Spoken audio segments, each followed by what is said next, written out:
क्या मिलता है कि ईश्वर की भक्ति करके? क्यों कहा जाता है कि ईश्वर की भक्ति करने के लिए? क्यों हनुमान जी केवल राम की ही भक्ति करते हैं? क्यों सुदामा जी केवल कृष्ण का ही नाम जपते हैं? क्यों नारद जी केवल नारायण नारायण का नाम जपते रहते हैं? क्यों नंदी महाराज केवल शिव जी की ही भक्ति करते हैं? नमस्कार, हमारे YouTube चैनल क्या सही और क्या गलत में आप सबका स्वागत है। दोस्तों, वेदों पुराणों में क्यों कहा गया है एक ईश्वर की भक्ति करने के लिए? क्यों जितने भी बड़े बड़े भक्त हैं, जितने भी महान भक्त हैं, वो एक ईश्वर की ही भक्ति करते थे? दोस्तों, आज मैं आपको बताऊंगा कि एक ईश्वर की भक्ति क्यों करनी चाहिए। दोस्तों, जब हमारे घर में कुछ संकट आ जाता है, कुछ मुसीबत आ जाता है, तब हम भगवान का नाम लेते हैं, भगवान को याद करते हैं कि हे भगवान हमारी रक्षा करना। उसमें हम कई देवी देवताओं का नाम ले लेते हैं, जैसे कि हे भगवान राम, हे हनुमान जी, हे शंकर भगवान, हे विष्णु भगवान हमारी रक्षा करना। इस तरह से हम अनेकों देवी देवताओं का नाम लेते रहते हैं। दोस्तों, क्या हमें किसी एक देवी देवताओं की शक्ति पर विश्वास नहीं है तो हम सभी देवी देवताओं का नाम लेते हैं? क्या इनमें से कोई एक देवता, एक भगवान हमारी रक्षा नहीं कर सकता तो हम सभी देवी देवताओं का नाम लेते रहते हैं? दोस्तों, हम केवल राम का नाम लेके या फिर हनुमान का नाम लेके, शिव जी का नाम लेके, विष्णु जी का नाम लेके, किसी एक का नाम लेकर अपनी समस्या को उनको सौंप सकते हैं। हमें हजारों देवी देवताओं का नाम लेने की आवश्यकता नहीं है। दोस्तों, हम किसी एक भगवान को अपना दुख और सुख सुना सकते हैं, उनको अपना दुख दूर करने के लिए कह सकते हैं, सौंप सकते हैं, और उनमें वो सामर्थ्य है, वो ताकत है कि वो हमारा दुख दूर कर सकते हैं।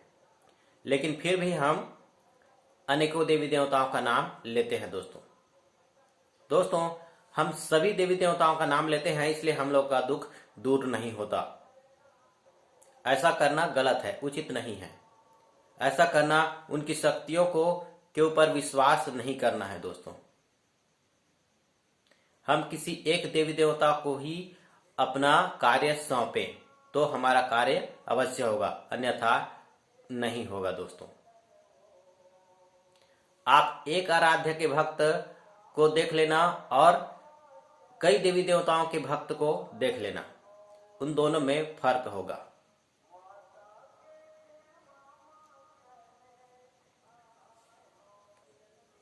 दोस्तों, यदि हम एक ईश्वर की भक्ति नहीं करेंगे तो हमें मोक्ष भी मिलने का संभावना नहीं है, हमें गति भी नहीं मिल सकता। एक ईश्वर ही हमें मोक्ष दे सकते हैं, हमें किसी एक ईश्वर पर ही विश्वास करना होगा।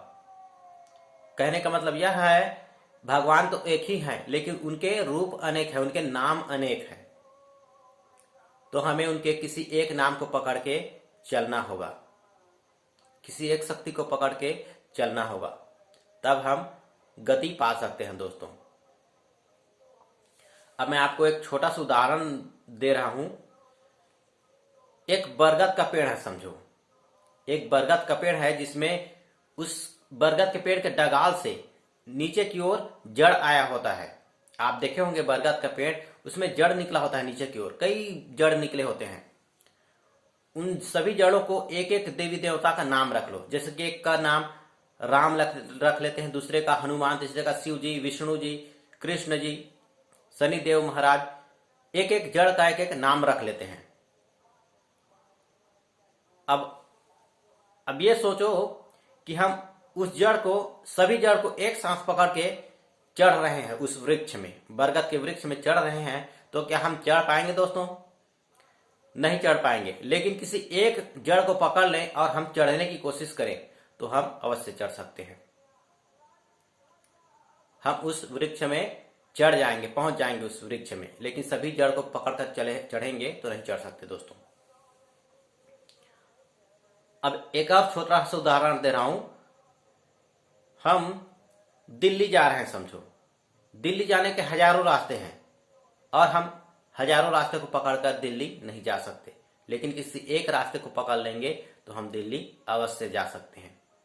भले ही थोड़ा देर से पहुंचेंगे, लेकिन पहुंचेंगे जरूर। कहने का तात्पर्य यह है दोस्तों कि एक ईश्वर ही हमें गति दिला सकता है, एक ईश्वर ही हमें मोक्ष दिला सकता है, एक ईश्वर ही हमारी रक्षा कर सकता है। उसमें उतना सामर्थ्य है दोस्तों। शक्ति एक ही है, लेकिन हम स्थायी नहीं होते। हमारे अंदर विश्वास उत्पन्न नहीं होता किसी एक भगवान के ऊपर। दोस्तों, मेरे ख्याल से आपको समझ में आ गया होगा कि एक ईश्वर क्यों रखना चाहिए, एक ईश्वर की भक्ति क्यों करना चाहिए। पूजा पाठ सबकी करो। पूजा पाठ और भक्ति में फर्क है दोस्तों। पूजा पाठ सबकी करो, सबका सम्मान करो, उतना ही सम्मान सबका करो जितना आप अपने आराध्य का करते हो करोगे, लेकिन आपका आराध्य एक होना चाहिए। प्राथमिकता किसी एक को दो। दोस्तों, यदि आपको वीडियो पसंद आया होगा, समझ में आया होगा तो लाइक करें, सब्सक्राइब करें और शेयर करें दोस्तों। और नहीं समझ में आया होगा तो कमेंट में लिख सकते हैं कि समझ में नहीं आया है, थोड़ा और डिटेल में समझाइए।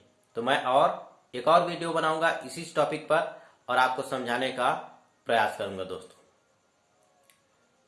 धन्यवाद। जय शिव शंकर।